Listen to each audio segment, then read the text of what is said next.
အခုလှူတဲ့အလှူလေးက10ချိန်မြောက်ပေါ့နော်စင်ကာပူကအမမတ်အေးခိုင်နဲ့အခုတခါနောက်ထပ်ပြီးတော့ပေါ့နော်လှူလာတယ်သူကနေပြည်တော်ကမတ်ပိုးစာမြင့်ဆိုတဲ့အမပေါ့နော်မတ်ပိုးစာမြင့်ကတော့သူက1000ခွဲပေါ့နော်လှူတာသူတို့ဆက်ပြီးတော့အခုဆန်6ပြည်ဆန်တွေကလည်းဈေးတော်တက်တယ်ဆန်တွေအကုန်ဆက်ရတက်တယ်စီတွေကအဆက်ဈေးတက်တယ်အဲ့လိုဆန်6ပြည်ရယ်စီတပိတ်တာကျက်သွန်အနီက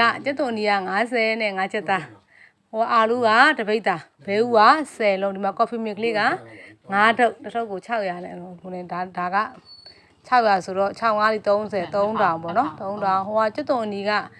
900ဈေးဆိုတော့55ကျက်သားဆိုတော့3000အဲ့ဒါက6000ဒီဘဲဥက4000အဲ့ဆိုတော့1000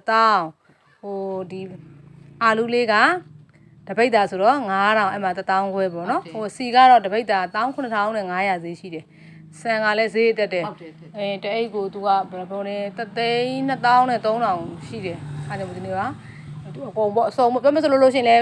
အရင်လိုပါပဲဒါအရင်ထက်တောင်မှပို့ပြီးတော့များလာပါသေးတယ်ဈေးတွေဟိုနေ့နေဖြစ်တာနော်ပစ္စည်းတွေအစုံပဲဟိုမှာစားဖို့မှာအာလူကလည်းတပိတ်တာမှာကျွတ်တုံးကလည်း55ကျက်သားတော့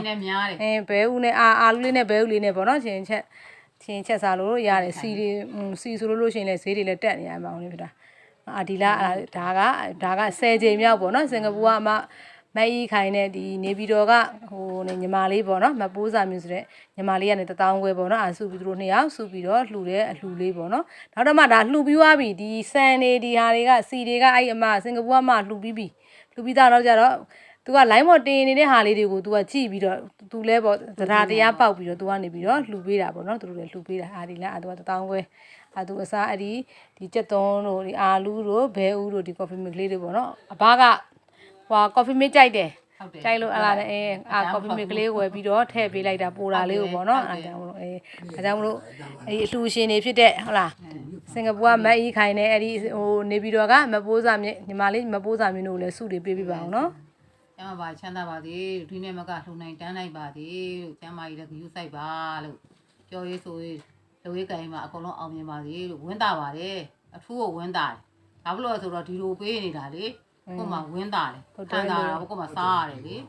ဝင်းတာပါတယ်လို့ကျဉ်းကျဉ်းမချမ်းသာရှိကြပါစေပေးတယ်